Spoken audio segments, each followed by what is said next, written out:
6타임까지 유체 동영상을 잘 따라오신 여러분들 참 고생하셨습니다.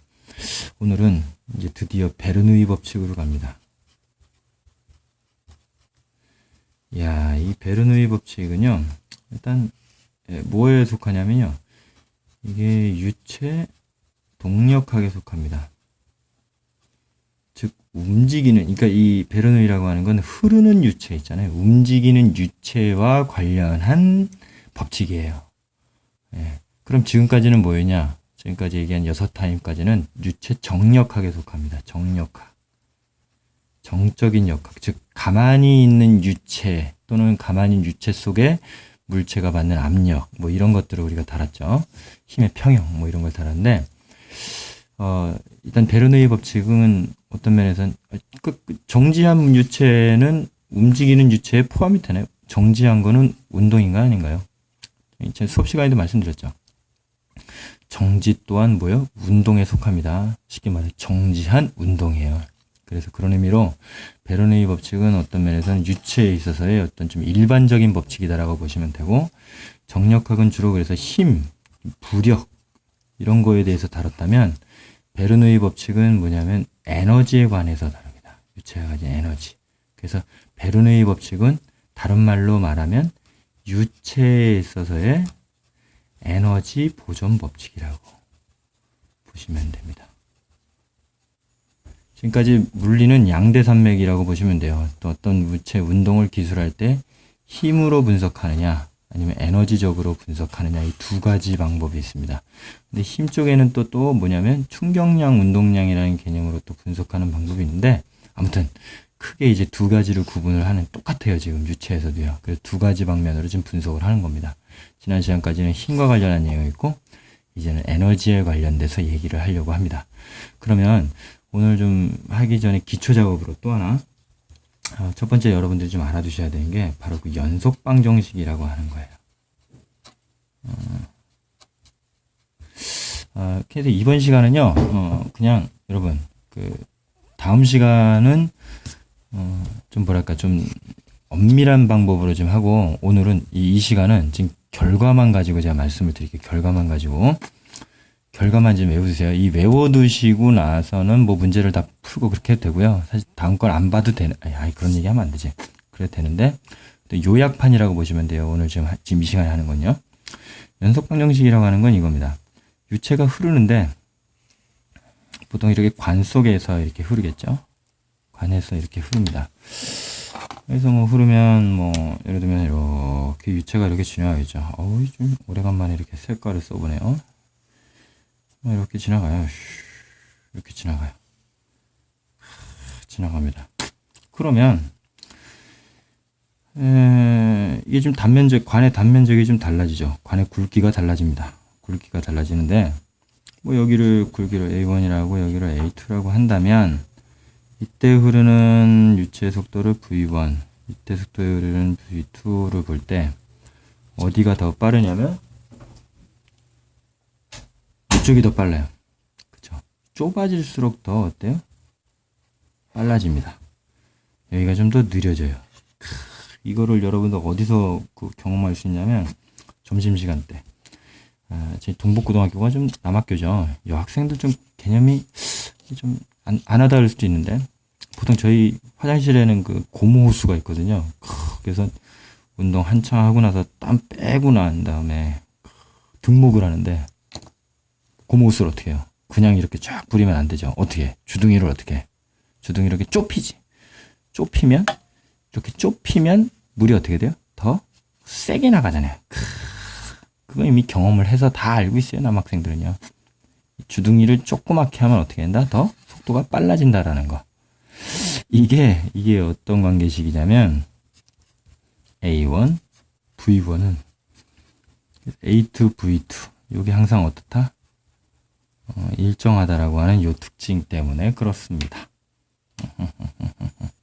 예, 요거를 좀 더 일반적으로 해서 그 첨자를 없애버리면 연속방정식은 AV는 일정, 이렇게 쓸 수 있어요. 어느 지점에서든 면적과 속도의 값은 항상 곱하는 게 일정하다. 그러니까 여기는 단면적이 작아지니까 속도와 도리어 어떻게 된다? 빨라진다. 예, 꼭 기억해 두세요. 진짜로 중요합니다.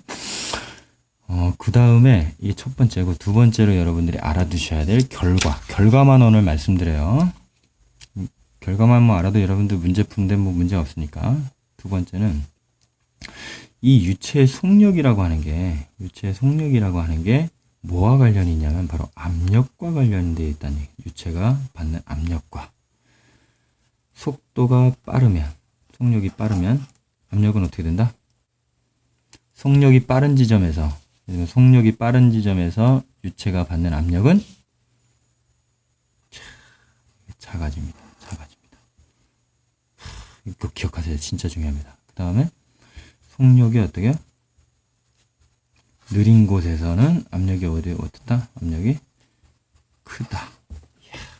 요거 제가 지금 그 학교에서는 수업할 때 이렇게 배우려 했죠. 빠짝!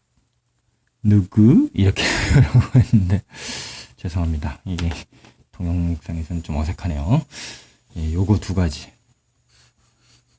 가지를 꼭 여러분들 일단 익히고 나서 다음 시간에 좀 원리적인 부분을 자세하게 다룰 때 이게 정리하시길 바랍니다. 진짜 중요해요. 이거 그냥 외우세요. 이거하고 바짝 느그 이렇게 외우시기 바랍니다. 이게 어디에 적용되냐면 비행기 날개 모양 볼까요? 시간이 진짜 빨리 가네요. 이제 빨리 진행할게요. 날개 모양이 이렇게 생겼죠. 그쵸? 이걸 가지고 자꾸만 요즘에 또 어린 왕자 얘기 어쩌고저쩌고 하는데 무시합니다. 이렇게 지금 돼요. 여러분들 왜 모양이 뭐 빠르게 달리는 물체, 뭐 자동차나 이런 것들은 유선형인지 아세요? 잘 헤쳐가라고. 예, 맞습니다. 그러니까 우리가 그냥 자꾸만 잊어먹고 사는데 공기의 바닷속에 살고 있잖아요. 물고기는 물의 바다에 살고 있고요. 그 공기를 헤쳐나가기 위해서 가장 최적화된 설계가 저항을 덜 받고 편안하게 갈 수 있는 그 설계가 뭐다? 바로 유선형이다라는 겁니다. 근데 요 모양은 좀 독특해요. 이렇게 되면 얘가 이제 보통 이렇게 해서 공기를 이렇게 가르고 가는 그 모습이 바로 이 유선형인데 그런 디자인이요. 여기서는 비행기 날개 이렇게 하면 예를 들어서 비행기가 이렇게 날개가 이쪽 앞으로 움직이고 있을 때 얘가 공기가 어때요? 두 가지로 이렇게 날죠. 두 갈래로요. 이렇게 날입니다. 오늘 좀 유난하게 이렇게 되겠죠. 이렇게 되겠죠. 예, 그림이 좀 잘 그려지네요. 이렇게 됩니다. 제가 꽈트렸군요. 그 베르누이 법칙에서 여러분들이 꼭 중요한 게요. 이 단서가 있어요. 조건이 있습니다. 조건이 있어요. 첫 번째, 유체는 항상 어떻다?